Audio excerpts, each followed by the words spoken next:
are live, ladies and gentlemen. Welcome to Toe the Line with me, George Glinsky, joined today by Eric Olsen. Eric, how are we doing? I'm all right. I'm in America, so the weather's nicer than England. It's a nicer country, better food, and guns. Where are you in America? What part? Long Island, New York. I'm in my part, my island. Oh, nice. How come you're back in America? I'm in East Islip, so I can stay 6 months at a time in England, and then I have to leave for a few months. And I have some fights in Poland and Sweden coming up, and here in America. So I left after 4 months, so I'll be out 3 months. It makes it easier for me to come back around the time then that I could stay going into like the summer. Nice. So what is coming up then? Before we go into BKB, you've got a few fights, a few announcements. What's coming up for Eric Olsen? I just wanted to say really quickly, you see the books behind me? Oh, God. It's like a house of learned doctors and people here. I was going to say, they're not your books. Yeah. But what I was going to say is, I'm signed to Wattori to go back to Wattori and fight January 21st against Camille Janik. Nice. Viking. He's not a grappler.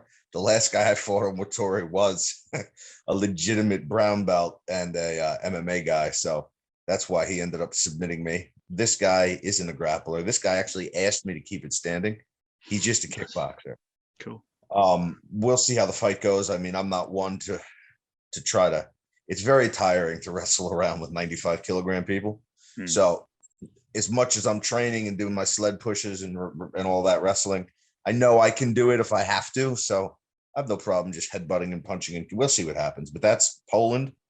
And then February 12th, I'm fighting down here in Alabama. Nice. A pro MMA fight against Will Sparks, who's a local goon. That's not an insult. Goon, in my opinion, is like he's a big 6'3" fucking Southern motherfucker. Yeah. That prays to Jesus and it hits hard. I think he's a little bit chaotic, like sloppy in the seconds. He's rushed. So I think I like to think I'm gonna win. Then King of the Streets in March. And then I'm back in the cursed land known as England with no sunlight until a few months later, and BKB in April. That's the way every March, April that me and Jim were discussing it. Nice. So that answers my next question about coming back in April. So is there any names on the list? Anyone that's been put to you? Well, I mean, no one's. He said that I'm fighting. Like, my opinion would be, I'm gonna go down to like 93 kilograms. Yeah. So I would like the winner of, I'd like the loser of Matty Hodgson and Lawrence Tracy. Yes. Because even though I believe I won and other people believe I won against Carl, on the books, it's a decision loss. Mm-hmm. So giving me something like a winner, isn't that too far stretched? So I hate Matthew Hodgson. He's a fucking idiot. Mm-hmm. And I believe Tracy will beat Hodgson easily. I believe Hodgson's jaw is like the fine china they make English teacups out of. The guy's always on the canvas. So I think he's going to come out. I think he's going to take away his reach, and he's going to try to fight in a phone booth against Tracy. Tracy's going to hit his jaw. He's going to fall back down on the floor again, and that'll be that. Now, instead of firing Matt after his fourth or third loss, whatever the fuck it is, let me fight him at 93 kilograms again. Well, last time was 91 kilograms. This time move it up to 93. And that'll be easy. It's an easy win for me. Mm-hmm. And he gets to have his big revenge fight that he's been talking about. Mm-hmm. And then Tracy fights Mason Shaw. Happy days for everybody. That's just how I see. But who knows what Jim says? I'm open to whatever. I'm not really a picky person. Mm-hmm. But you've already beaten Matthew Hodgson. So what do you have to prove? What do you get from that fight? Pleasure from hurting him again. Me and him don't like each other. You know, when me and Anthony Holmes had our falling out, Anthony and me are cool now. I seen him at the show. Congrats to Anthony on his good fight. Holmes and me were Hodgson ended up in each other's face. He started like a petition up in Leeds to get me kicked from BKB because I'm bad for the sport. You know, guys like Smudger Smith who live in the woods with no shoes and can't see his own kid, talking about reptilian men and 5G. We're signing it. Yeah. So I got in his face. I bullied him a little bit in the back, and he yelled a bunch. And I asked him how his face felt after I broke it. And, he's always talking about how he beat me. So I'm coming off a decision loss. Yeah. He's coming off a win. I think a stoppage over Ash Gibson, even though, in my opinion, they should have stopped that when Ash made him do the mummy walk. Why not? If not, I mean, I'll fight whoever. Hey, we could fight Carl again. I'll put on a big 100-kilogram vest and just hang it off me and just hug it. I'll just hug a heavy bag for 7 rounds, and that'll be the preparation for the fight. And while I'm hugging the heavy bag, we'll have Clive there yelling at me, warning me for hugging with the heavy bag hugging me. So that could be a fun rematch. But anyway, yeah. So I don't know, whoever Jim says, but I just threw that out there. I believe Tracy will win that. I'm a bit of a gambling man, and I gamble on that. And so technically speaking, me saying that isn't saying I care to even fight Tracy. I'd fight him, cool, but it's more just I don't like Matt, and I want to break something in his face again so I can hear stupid excuses. Yeah, no, I'm just surprised because I thought you'd be pushing for that Carl Hobley fight. You thought you won the fight. So I can't logically push for Hobley, can I? Because isn't he fighting Mickey Parker? Yeah, so the idea is that he's supposed to be fighting Mickey Parker next, but I mean, that just depends when Mickey Parker's back. Oh, all right, cool. Carl Hobley, then it is. Carl Hobley, his white trash daughter, and his white trash fucking fans, and his white trash friends. And Barrington, please, is the referee this time. Clive, you're a cool guy. I'm not saying you're biased, but I don't know what the fuck you were doing in that fight, not fucking taking a point from that fucking blanket. And you were warning me for holding. So that'd be nice. Yeah, Carl Hobley. Well, Carl, we could do that fight at 100 kilograms and under again. I came in on weight, so I'm just bringing my weight down. I'm kind of staying between like 95 and 105 right now. Yeah, but it's not difficult. Oh, you felt you won that fight. You felt easily. That he was hugging a lot. You were landing the cleanest shots. Is that the right assessment from your standpoint? 100% easily. This is how I view the fight, in my opinion, during the fight. I give him round 1. I give him round 2. And then every round after that, I believe I technically outboxed him. Now, I will tell you when I believe I lose a fight. I have no problem with it. My corner is Michael Kennelly. We all know who Michael Kennelly is. BKB's had him judged before, and he's a legit ex-boxer himself. Michael was telling me what he thought, and other people from Matt Pitt to other coaches there to other fighters. Carl Hobley's own dad wrote me a message saying it could have went either way. Wow. This is my take on the fight. The fight starts. Carl doesn't hit me. And then I just kind of sometimes I lay back. I'm a slow starter. I know I have rounds to go. And I just let people see what they do. The motherfucker would punch and hug, and then he would complain to the referee that I was hugging him when he's hugging me. I mean, we have pictures of the fight, and there's 2 pictures of punches being landed, and they're mine. He's just watching him is like watching a judo match without the fucking judo. I thought that he was being sloppy. So I thought he was hugging me and missing a lot. And I thought that, in my opinion of boxing, you could disagree. I'm not mad at anyone for it. If I throw 3 punches and 2 hit, and you throw 12 punches and 4 hit my shoulders, and then you hug me and rabbit punch me, in my opinion, I won the exchange. The judges, I'm not saying judges are biased. In the moment, a judge only sees the fight one way. He doesn't have the luxury of sitting on his couch with encyclopedias behind him, being a learned person with a cell phone to look at different views and then pause it to go get something to eat. He only sees it from the one angle he's at, and he hears the crowd. So as far as judges go, depending on who you have and what they look for, some judges would look for a big, fat, aggressive motherfucker like Carl swinging his arms around like Homer Simpson at bees and missing and say, "Oh, brother, oh, look at that fucking beautiful boxing he got there, mate." Other people would say, "It's a human quilt. He won't stop hugging him. That's really impressing me." I don't know. The more I watch it back, I think I should have done more in the sense of output. But, I also watched myself jab this guy, hit him, his head snapping back. And I like Tom Ross. And you got Tom Ross talking about how terrible I was at the weigh-in.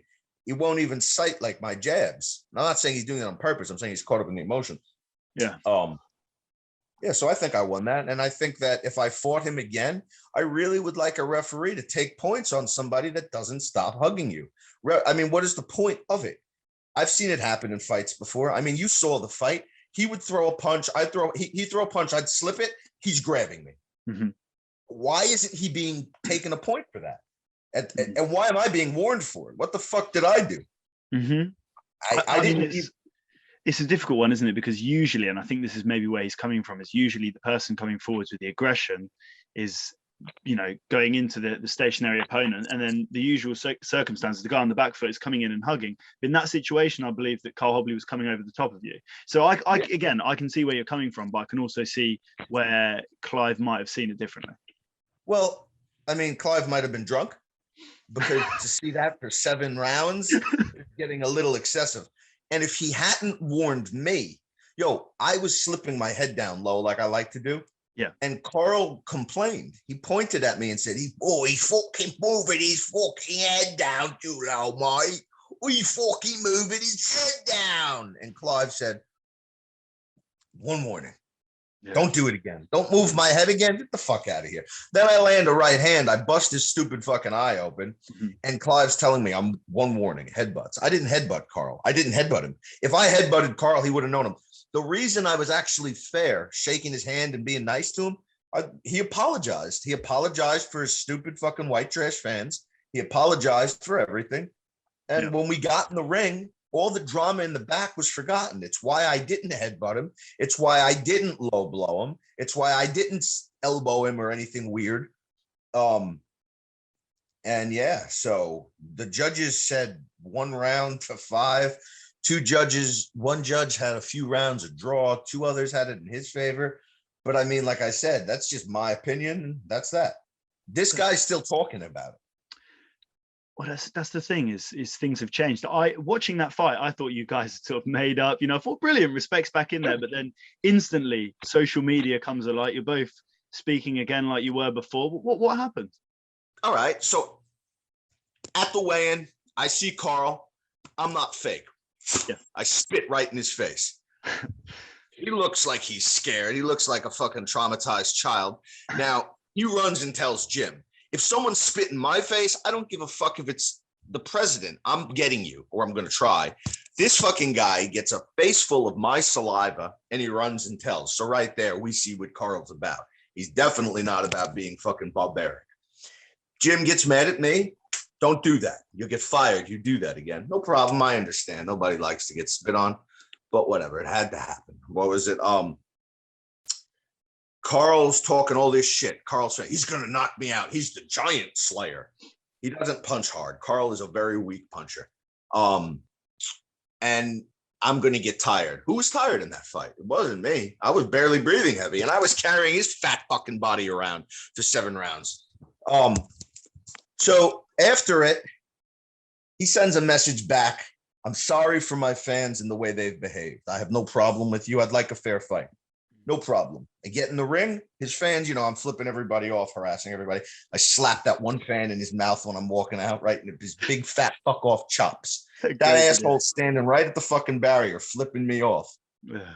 If you go to a safari park, do you open the car and get out with Kentucky Fried Chicken and wave it around at a lion? No, you don't. And another thing you don't do is stand by the barrier talking shit to Eric Olsen, because I will fucking slap you in the face for it. And I did. And he screamed and cried. Who cares? Got his 5 minutes of fame, 5 across the eyes. So I got in the ring. Carl put his hand out that he wanted to touch. Mm-hmm. No problem. It was a respectful fight. We kept touching gloves. Gloves, hands. Mm-hmm. At one point in the fight, our faces hit. He punched me like rabbit punches. I punched him. We had blood in our mouth, and I spit, because I spit when I fight, the blood out.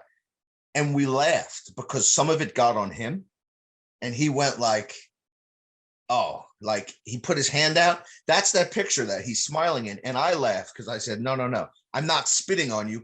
I spit over there, because if I spit on you in the fight, it would have been at you. Now he's posted a picture saying, oh, me laughing at Eric Olsen. we were laughing about how I spit in your face before, and now I spit again, and a little of it got on you, and it wasn't intentional. And yeah, and that was that. Then after the fight, he was great. Came in the back, said that he felt it was a good fight. I broke something in his face. He said that I broke a fucking bone or his cheekbone. Come on, go outside. What was it? Or did something to him. And he was eating a cheese and coleslaw sandwich. We were trying to. And then we were cool. And then the next 2 days, I was blocked on Facebook, and a bunch of fans started telling him they thought that he hugged me to death. I didn't tell him to say that. He said it was me. Apparently, nobody can have a difference of opinion. So he started saying I'm trolling him. I wasn't trolling him. I didn't say anything. I talked to his dad, actually, respectfully, saying I trolled him. No, it wasn't me. Other people literally thought you hugged me to death and you got a good decision. I don't know what to tell you. And then it all started again. And then the other day, someone said something about I get in my opponent's head. And here comes Carl. Look at me. He didn't get in my head. It's a month after, and you're still talking. I said, the fact you said that shows that I did. Yeah. Okay, Eric. Okay, Carl. No insult. And now he's talking shit. I don't understand it, man. In my face, he gets spit on. He runs and tells. He says, I'm sorry for my fans. I want a cheese and coleslaw sandwich, which is a retarded food, in my opinion. If you eat cheese and coleslaw sandwich, I think you should be put in a concentration. Worse than cucumber. And that's that. That's how I see it. So would you say that fans have got involved again? It seems like so often in your career, you know, Greg Main was the same. You had the whole problem with fans and liking and all that bollocks online. That sort of started that off. Is it fans again that are keeping the animosity at bay? So yeah, like I was cool with Carl before the fight was set. Then he blocked me and he started just talking shit. Like, look, if you say you're going to beat me, cool, but don't do the blocking thing. And then I get screenshots sent of you talking with fans about me. Yo, I had one of his fans in a wheelchair. I didn't know the guy was in a wheelchair, telling me he hopes my girlfriend and her kids get into a car accident and crippled. So I told him, now he's messaging me. He would fuck me up. He'd do this to me. I don't know he's in a wheelchair. I told him, if I see you, I'm putting it on you. Simple.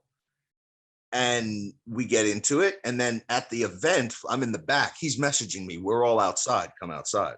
I went outside. There was nobody there. I've come to find out after the fight, he's literally in a wheelchair.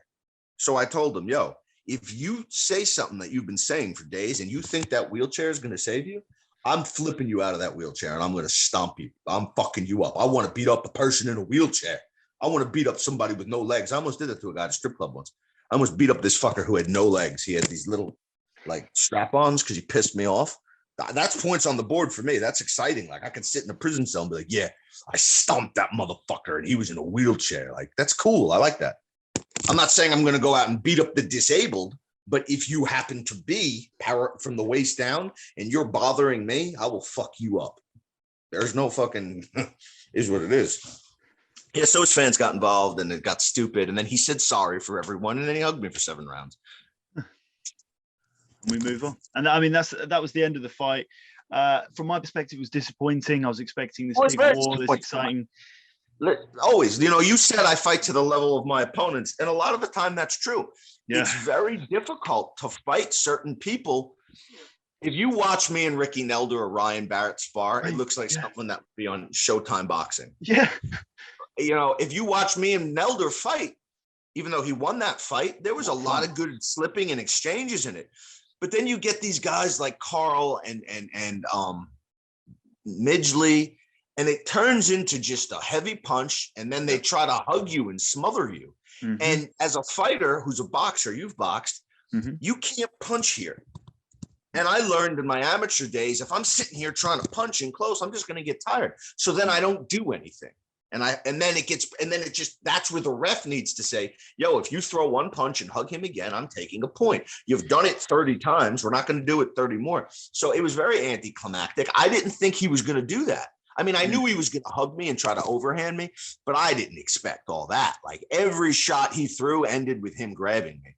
Like you want to do you want to grapple, Carl? You want to do a jiu-jitsu tournament? And we could do that. And that's where, talking about your next opponent, you look at the fight against Sean George, super exciting fight. You got an active fighter, Ricky Nelder, active fighter. I would prefer, now the thing with the Matthew Hodgson fight is he's not a super dynamic guy. The first fight wasn't extremely exciting. In my head, someone like a Dave Thomas or a Mickey Parker or someone like that excites me more. Obviously, I know Mickey Parker's going into that fight, but I fight them. Mickey Parker and I have sparred, and I'll say this about Mickey. When we sparred, and it's sparring, I felt that at range and mid-range, I was banging him up, but that motherfucker would come in and he fought mid-range to close range. He hugged a lot, but he didn't. He wasn't Carl. He would use his body and work the uppercuts and the body shots. It was a good competitive sparring session, and it was tiring. It was grueling. Now, it would depend what the ref says. Is the ref going to let you clinch fight? Because in my opinion, Mickey Parker's a physical guy. He can fight more than he can box. That's not an insult, Mickey. And he can dirty box from the clinch very nicely. But he doesn't clench you when he does it. He kind of bumps you and holds you for a second and then hits you and crowds you. And it's a dangerous style, and it's a fucking pain in the ass to deal with. But at least he's punching and fighting. This other thing where you're just turned into a literal blanket, like this rug on the floor, is what I think Carl modeled his fighting after. He looked at a rug and said, I want to be that rug. That's what I see in my future. I'm a rug. And now he's fucking a rug. But that's what I mean. I want to see an active fighter. I want to see an active fighter. Me too. We've said it before. You do sort of play to the level of your fighter, not necessarily the standard of the fighter, but the way the fight plays out. What comes your way, Yeah, exactly. So we'll move I past fixed my cardio for this fight. I wasn't huffing and puffing. Hey, that was the big difference. You really paced yourself well. Obviously, it wasn't the most exciting fight, but it was an active fight. You took a lot of weight on you. I thought it was an improvement. I thought it was a disappointing fight overall, I just would have been like, but anyway, next question. Yeah. So end of year, obviously it's coming to the end of 2021. We've got the end of year awards. I'm literally about to record them straight after this interview, but I wanted to get a few of your opinions on this. So we've got fight of the year, fighter of the year, and knockout of the year. So we'll start off with fight of the year. Looking back at this year, we had BKB Lockdown 2, 21, 22, and 23. Which fight really stands out there for you? Obviously, I'll give you a few if that helps. We had Tony Lafferty versus Sean. No, I know who fought. Go on. What was it? Who excited you then? All right, so fight of the year, I'm gonna have to say it's a toss-up. Between Scott McHugh and Nathan Leeson and Ryan Barrett and Anthony Holmes. Oh, two good fights. Two very good fights. I don't want to stay within the confines of the people we all see fight. There's some new people I'd like to discuss, but as far as physical fight goes in 2021, and Darch versus Mason Shaw. And the reason I say that is because Mason Shaw is very technical and very good. Remember, Mason used to fight at 17 stone, and Mason caught him, and Darch is just a fucking monster coming in, clubbing him, but it was still a fight. Mason took more than a lot of guys would. So I'd say it's a toss-up between those three. I guess it depends on which day of the week you would ask me, on which one I watched last, because they all were really good and competitive enough to keep you on the edge of your seat. There was no rugs involved. Carl Hobley didn't make his appearance. Nobody said, I want to be a rug tonight. And they wanted a rug. But what about Mickey Parker versus Dave Thomas? Incredible finish. That was a great fight. Yeah, that was a good fight too. Yeah, I forgot about that one. Everyone's breaking their fucking heels and legs like it's jiu-jitsu. That was good. If we're gonna pick the one that caught my eye the most, this isn't an insult to anyone else. I thought till the very end, I'm going on this, the Nathan Leeson and Scott McHugh fight was the one that every second I was like, what's this? Like the Barrett and the Holmes one was very back and forth. And then Barrett got into the one punch mentality where it's clear Anthony was now on cruising and trying to, and Barrett was just looking for the one shot, when in my opinion, he should have been boxing. And Parker and Thomas, That was real cool, but there was a lot of from a little bit hugging. So I'm a little biased against anyone who hugs anyone at the moment. But it was still good. You know, these guys were breaking each other's legs, like I said, a jiu-jitsu tournament. But I like the Scott McHugh versus Nathan Leeson fight. That was because that was to the end. You couldn't call. I couldn't. Some would say Scott, some would say Nathan. I personally had Nathan edging the last round. Okay. But what do I know? I'm not a rug from Bournemouth. Yeah, well, I mean, that fight was really exciting. You had Nathan Leeson outboxing Scott for a few rounds there, and then sort of the intensity. And Scott got a lot better. He did. He improved. And that's weird. He's from Leeds. Leeds lads can't fight. Apparently not. But I mean, Scott McHugh can. He's the first. Cool. Scott's a kickboxer like me, and me and Scott are cool. I like Scott. Yeah. So that's what I would say for fight of the year. What's your next question? So the next one is fighter of the year. So there's a few names. I won't put any out there, but who have you got? All right. So fighter of the year. Everybody knows your Anthony Holmes, your Ryan Barrett's, your Ruggs, your Eric Olsen. I'm going to say fighter of the year, even though he fought a guy that he completely killed. You could see in his setup of doing it and his footwork and his stance. Evans. Stephen Evans. Yes. Really? And, yeah. He's going to be somebody that is going to be a problem for the 90, whatever weight he fought at. If he goes a little lower, a little higher, Evans, he's a southpaw. He knows his boxing. He's fucking big. And again, Duvall, nothing against Danny. Duvall went out there and fought, but a lot of the times with me, I probably would have ended up fucking wrestling the motherfucker for 3 rounds, rabbit punching him because of it. But he set everything up, and he was very crisp and clear, and he's a southpaw. And he's Welsh. He's not English, so we're always going to have to fucking say that's good. We don't like great country, Wales. Love it. Yeah. Brilliant it is. Well, I live there now. So I'm thinking over it.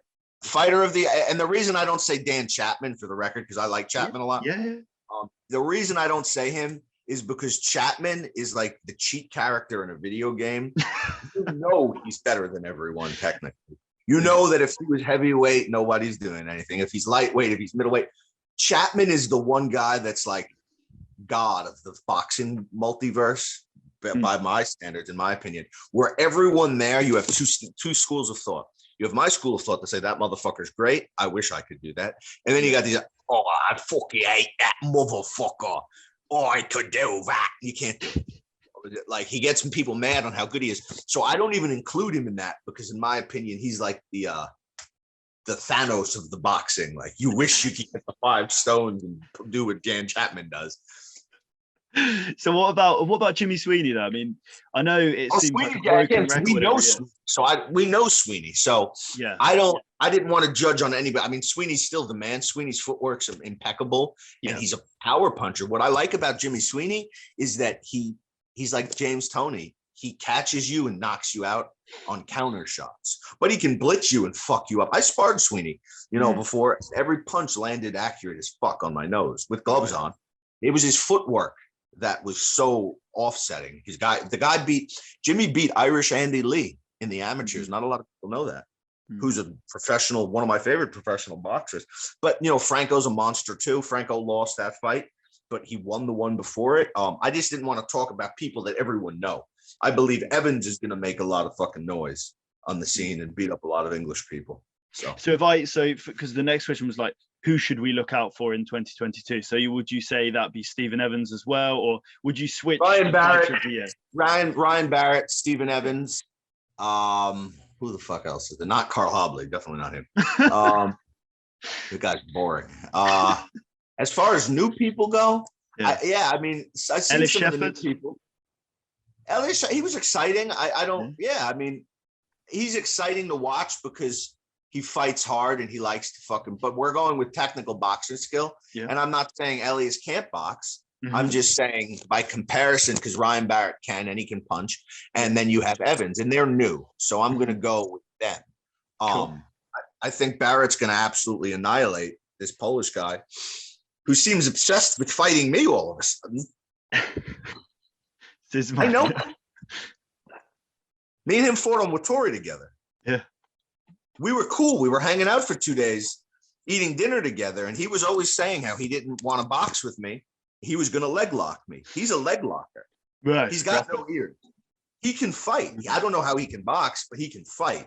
Definitely. And he'll throw an overhand. He'll grab you up like Carl. He'll slam you on the floor, and he'll rip your fucking meniscus loose out of your knee off of like a heel hook.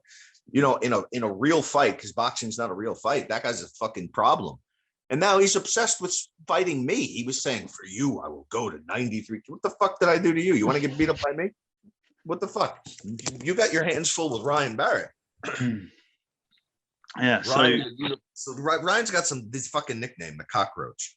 They need to call Ryan the Universal Soldier or something. His story and the way he looks like that guy that just murdered a village of like Viet Cong children in his pictures, and he probably has. I train with Ryan a lot. He's given me a lot of fucking head trauma, and he's got some good stories, and he can fight, he can box. He was fighting too low at 90 kilograms. The guy's got an ileostomy. Mm. And he's fighting at 90 kilograms. Don't do that. Take a bunch of steroids, eat a bunch of food, and stay at 100 kilograms. And now you're a goon. And this fucking Polish guy, Simon, who's cool with me, he's obsessed with fighting me in bare knuckle boxing. All right. How'd you see that fight going? Oh, I think Ryan kills him in a round. I know how Simon fights. Mm-hmm. Again, it's not an insult. In boxing, I think Simon loses. In a fight, I think Simon wrestles Barrett down and rips his leg. Yeah. You don't want to fight with Simon. You want to box with Simon. Yeah. I don't know if I'm even saying his name right. You can't even pronounce it. I'm Polish and I can't pronounce it. Well, I'm not really Polish. I'm one of those fake Poles that doesn't speak half of the language. Knockout of the year, you said? Knockout of the year. So there's a few, isn't there? There's obviously there's there's two. Anthony Holmes, Daniel Lowell, and Mickey Parker, Dave Thomas. Again, Mickey Parker, Dave Thomas broke his leg. So the Mickey Parker, Dave Thomas, me being what I think is, you could tell, in my opinion, I looked at that fight and I said, somebody's going to get hit really hard with something and get laid down. Yeah. With Lowell and Holmes, I didn't think either of them were going to knock the other one down or out. I thought they were going to fuck each other up. I thought their skills were going to counterbalance each other. I was leaning more towards Lowell because I thought Holmes was cutting too much weight because he's a big person. But it didn't work out that way. So I'm going to go with Holmes with the knockout of Lowell. Okay. I mean, like I said, I lost, so I can't sit here and call anybody out. I'm not going to do that. My goal is still to fucking get down to 90 to 93 kilograms, beat a few people up, and fight for a world title. So whoever has it, has it. But as far as the best knockout, I would say in the 2021, it wasn't fucking me and Carl. That's for sure. And it wasn't Carl versus Milner either. Let me make something very clear to all you stupid English motherfuckers. That was another decent knockout. I forgot about it. It wasn't a decent knockout. All right, listen. A decent knockout implies you use boxing intelligence, ring IQ to set up a punch. What Carl Hobley did was he bum rushed and he looked at a rug and he said, I want to be this rug. And he threw himself on fucking Charlie Milner. And then while they were hugged together, he put his face in Charlie's fucking chest and he threw an overhand and it hit Charlie right here behind his ear. And Charlie looked at the ref and the ref let the human blanket, the white trash father, Carl White Trash Hobley, continue to throw an overhand that hit him here. If I walked up to somebody in the street and just grabbed them and started punching them in the base of their skull, it's not really any skill. And then Charlie fell down and Carl started running around. I'm the Giant Slayer. You don't punch hard, motherfucker. Maybe at 110, 20 kilograms. What did that fat motherfucker weigh for that fight? Yeah, around that. Yeah, around. He looked like he just gave birth to his white trash daughter, that other fat bitch that walks around there with him. I don't like that motherfucker's whole family at this point. If we were fucking in America, I'd pull up outside his house with my gun and I'd just shoot into the motherfucker. Whoever I hit, I hit. Suck on that. What was it? Fuck them motherfuckers. Talk that shit about me again. I'm spitting in your face when I see you again. And I won't do it in the event, Jordan, so Jim doesn't get mad. I'll do it outside the mother. Good thinking. Good thinking. Yeah, I mean, and that was hotly contested, wasn't it? I mean, that was. I don't think I've ever seen that in BKB before. So that's definitely. I warn everybody. Look, here's the deal. Leave me alone. That's the deal. You want to fight and make it a certain way, cool. But he knew what he was doing. He knew his fans were texting me shit. He got his people for a month calling me a pedophile all over everything. He's laughing to it. So look, we're not dumb here. There's no line, and I get it. You can say what you want, but I can do what I want. While Carl Hobley, what does he do? He looks like a plasterer that sniffs coke and steals money out of old ladies' fucking banks and shit. Like, what does he look like? He looks like that dirt bag that would do plastering in your house and not do it right. Well, I was in prison. I was hanging out with mass murderers and serial killers, fucking people up over TVs, sharpening knives and all that. Like, so if you play with me, you're going to get a reaction. And that's just that. Like the fan, I walked out, flipped everyone off, slapped some people's hands. There was a little kid putting his hand out for me to slap, and I missed it, actually. Come on. That would have been a lovely moment. Yeah, it was cool to him. I see it on the video because I see this stupid motherfucker. Both his eyes look like they're going different ways. And he's standing there flipping me off. He goes, "You fucking yank." Right upside his fucking, right there. And he fucking fell down. And so what you're saying is not only did he disrespect you, he broke what would have been a beautiful moment of you acknowledging a fan. Would have been a first. Yeah, I mean, I always walk out and fucking bless everybody by touching me. But I touched him. And then he was complaining about that, how it wasn't right. Listen, like I told you, you bought a ticket to watch a fight, motherfucker. Watch a fight. Don't become part of the fight. You see that big metal barrier they got there? That's for your safety. It ain't for mine. Because I'll jump over that motherfucker. I mean, what's worse than getting spit on and slapped? Nothing. You got slapped and you're rolling around on the ground like you just fucking slipped on like ketchup or something. Yeah, and then Carl Hobley's running around with spit drooling off his face. Oh, Jim, yeah, he spit on me. Do something about it, motherfucker.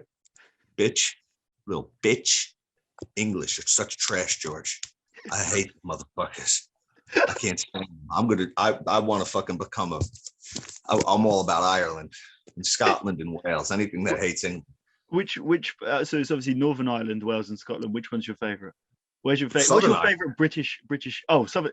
Yeah, but that's not Britain. Let's stay in Britain. What's your favorite British Isle? I've never been to Scotland, and they're very difficult to understand. Okay. I've been to Wales. I like Wales because everybody hates the English. Yeah. When I fought in Wales, me and my opponent, I said, "Hey, at least none of us are losing to an Englishman today." And like I had his fans and I said, whoever wins, no one lost to an Englishman, right? I had his people coming up to me. His fans were cheering me on in the fight. And after were like, "You ain't English." I said, "No, I'm not." So there we go. I'm going to have to say Wales because of that. I've never been to Northern Ireland. But I know there's a lot of Protestant English wannabes up there. So I'm all part of the fucking Well, Johnny Lawson's land, Northern Ireland. So good people. Protestant. He's Protestant, Northern Irish. Oh no. Well, he's not a practicing Protestant, but obviously the whole Northern Ireland thing is Protestant. His family are Protestant. We're taking him over to the Southern Irish side now. We need to convert. I'm like a big advocate for Catholic Irish. We know what that means. What was it? Yeah. But Johnny Lawson's cool. I'm a big fan of his fights too. I really didn't actually like cornering against him. No. Because I cornered what's his name? The Highlander. What the fuck's his name? Tony Lafford. Yeah. Cornered Tony. I forgot. And Tony did good, but I like Johnny. So I yelling out, punch him and do this. It makes me like a little annoyed because I like both of them. Yeah. You know, when I had my dressing room, the only person they were putting in there with me was Tony. Like just put a Scottishman, unless it's Navarro. Anyone that's Scottish is all right. I just can't understand what they say. Well, because me and Sean George are arguing again. He's a big mouth again. Oh, really? Yeah, he got all mad that I fucking said that Jan Chapman did good. So him and Carl were talking shit. Sean's another one. I schooled him twice. Sean, watch the fight. She didn't hit me twice. Your face was falling off. You look like the girl in the Texas Chainsaw Massacre who escaped the house and got saved by the truck driver. All bloody. I didn't have a mark on me. Yeah, you won. Cool. They say you did. I don't know how you did. Your face was sliding off like a pulled pork sandwich. He was a big like supporter of Carl in this fight. But I mean, Sean is what he is. He's a good fighter. He's tough. He gets beat up by a lot of people and he wins decisions, and he wears that little pewter cross like he looks like fucking Chris Angel or something, like a poor man's Welsh Chris Angel. Oh God. Yeah, Dan Chapman absolutely embarrassed him. I love that fight. Everybody was sitting there like, oh, Chapman was running the 10-mile sprint, brother. No, it's boxing. I don't know why people seem to think like you see these idiots. Bare knuckle boxing is all about a tear up. Says fucking who? It's about a fight. It's about boxing. Hit and don't get hit. You want to see a tear up? Go watch something else. What was it like? I thought Chapman was fucking crazy. And same with Sweeney. Sweeney don't get hit too much. That motherfucker moves his feet too, so he avoids it. But Chapman had a lot of hate for that fight and still does. And I love reading these people that look like they just drank 12 cans of fucking lager on their couch talking about how he's running the 10 miles, the 100-yard dash. Well, you can't run it, motherfucker. Someone's got it. Oh, idiots. Yeah, so that's that. That's all that. Any other questions about BKB? Yeah, so just a final one to wrap it all up. I was gonna finish off with sponsors and thanks. I mean, you can do after this, but the final, you don't want to. Fuck the Christchurch fucking car dealership. What the fuck did they sponsor? Those motherfuckers gave Carl a stupid license plate that should say blanket one. How are you gonna have a sponsor? Listen, and this isn't an insult at BKB, but it's weird. Like I gotta answer questions here in America. Yeah. How are you gonna have a sponsor from Bournemouth? Carl's from Bournemouth. One of the judges is from Bournemouth. Clive's from Bournemouth, the referee. Yeah. I do not say that there was bias against me. I don't believe there was. I do not believe there was. I believe the judges saw it one way in the moment. It happens. I believe Clive, I don't know. I don't know what happened there because he's usually a good ref. And obviously Christchurch car fucking whatever they are, they would want Carl to win, but they can't influence it. I was thinking about slapping one of them when they got in the ring with him. They were like, well, happy, like, oh, our boy won. And I'm looking at him and thinking, look, I could just clip you with a headbutt and your teeth will be out. You got the NHS, right? It's free. Yeah. But I didn't because of Joe and Jim. But I'm like, fuck them. If I ever see them around England, I'm fucking spitting on them too. Fuck the Christchurch motherfuckers. They didn't give me shit. What did I get? They give me any money? No. They sponsored the fight. What does that mean? What did they do? Gave Carl a license plate? Idiots. Anyway, your last question was going to be what about BYB? Yeah, no. Well, actually, so I had two questions actually. So the first one was coming to the end of the year, what does 2022 bring for Eric Olsen? But before that, let's talk about the merger because I'd completely forgotten that had happened. BYB versus BKB. You're an American. You must have been pretty impressed to see that show put together. Yeah, it was cool. It's not BKFC. I think BKFC is garbage. BYB looks cool. This triangle ring, I don't know how I feel about that. I've never fought in a triangle. Mighty Trigon. Yeah, the Mighty Trigon. What was it? We'll see. I think it's great. I think it introduces American fans. As much as I hate England and think they suck, England was doing bare knuckle boxing before America was a nation. When you had Indians like fucking scalping each other. So I think that's good because it brings real bare knuckle boxing to America. And now Americans doing this hybrid with the clinch fighting. Yeah. So, I mean, Carl might love that or just hug him to death. But I think it's cool. I think it's funny because if you want to fight in America, you got to get the vaccine. So all these like tinfoil hat guys, oi, brother, the vaccine gives you reptile AIDS. Now you're going to get the vaccine, you little bitch. So fuck you. I love that. Get your vaccine. Shut up. Yeah. I'm not taking the vaccine. Then die. What do you want me to do? Fight with you? Fucking, it puts 5G computer chips under my skin. No, motherfucker. Your phone is 5G that you're walking around with. Yeah, so with that being said, I think that's cool. And the bigger question should be is who's Eric going to represent? Because I'm going to represent BKB. Yeah. But I hate England. This is UK versus so this is the discussion. I've just seen a post from Jim Freeman. Ireland. That's what I'm UK versus America. They're doing a full card, home and away leg. They're with Americans versus English people. Do you represent England? Because technically, if you were to fight for BKB, you'd be representing Great Britain. No. I'm representing fucking Southern Ireland. Southern Ireland. I'll tell you what. When I'm supposed to be possibly fighting over there in the future, okay. I'm not going to say too much, but it's been discussed. I'm the only American in it, so obviously, two things with that. I'm walking out to the Samsung, which is a good Southern Irish Catholic song about visiting our friends in England. I'm going to walk out to that. Nobody in America knows what the fuck that is. They're all going to be walking out to like fucking Biggie Smalls or something. Yeah. It's a bunch of Cubans down there walking out the Pitbull. I think that's cool. I could even go further. I could even be the sellout. Wait, I'll be a sellout. Watch. I'll get in a shirt that says American with American Brummy because I train in the Midlands. Okay. And I call myself that with a Great British gay flag on it. And then I'll sell a bunch of that for $59.99 a piece. Nice. What was it? Yeah. But no, I'm representing the company BKB. Of course. But fuck England and fuck America. I'm representing Levittown, the home of the Oxycontin overdose. But I mean, if you're representing Great Britain, you could represent Wales. Yeah. I mean, I'm gonna probably, at all banter, as you guys call it aside, I do train in the horrible, disgusting country known as England with people like Michael Kennelly, who's half English, and Simon Haycock, who's I believe he's Scottish and Irish. No, he's English. They're my coaches. So I probably for them do like a split with the flag, America and the British one, not the English one. I'm not putting St. George. Yeah. What was it? I'm going to do that. And, I see a bunch of their fighters. I think BKB is 100% more technical with the boxing. They got some tough guys over there. Mm-hmm. Barry Jones, I'm a big fan of. Barry Jones is a monster. Wow. Barry Jones is unstoppable. I like Barry, and he's Welsh. What was it? He absolutely mauled that guy. I don't know why that guy would stand in front of Barry.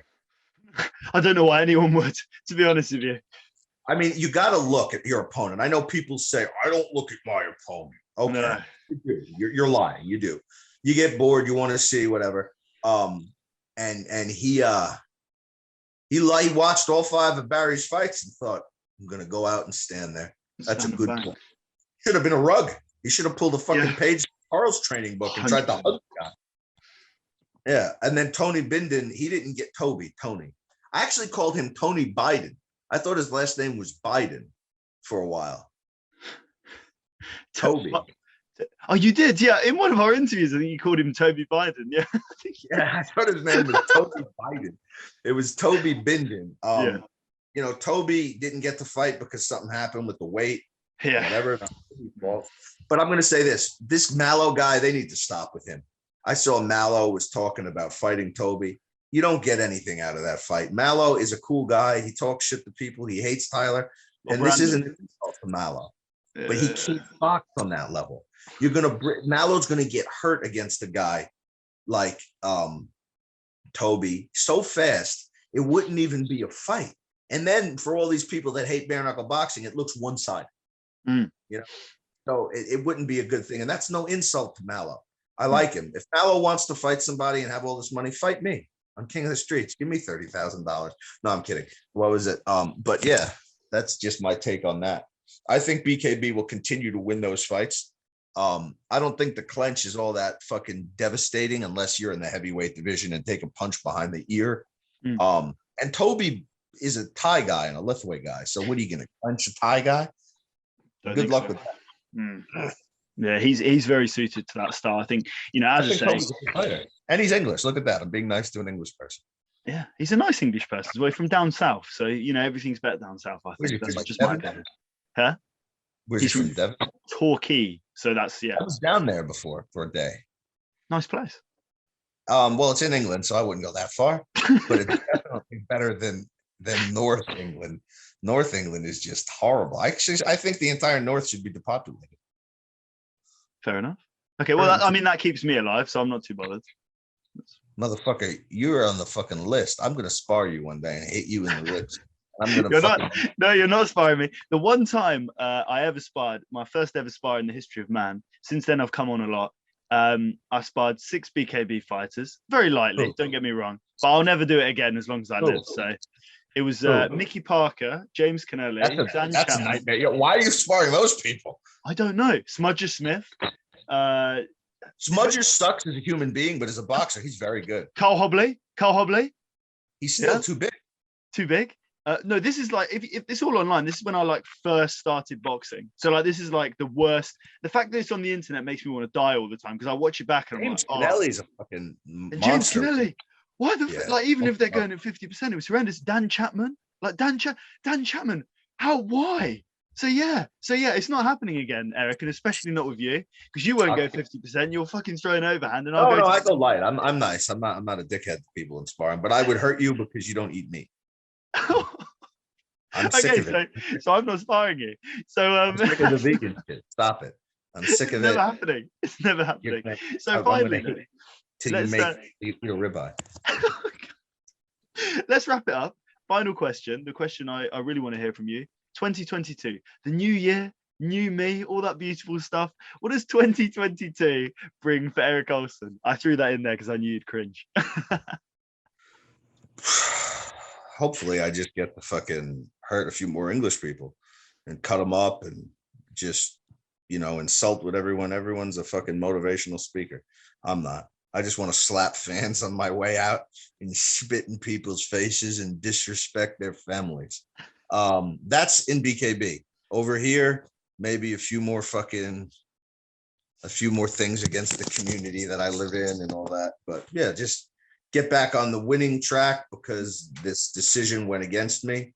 So I have more corpses in my future as far as I see it with BKB.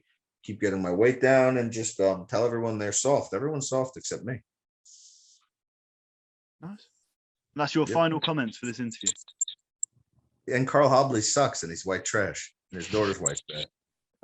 Fuck the Christchurch car people. They didn't give me shit. Motherfucker's gonna sponsor a fight and I don't get anything. Where's my fucking money? Give me a car. Do something for me. What the fuck? Is it Carl's the sponsor or me? I thought you sponsoring the fight. What the fuck do I get out of it?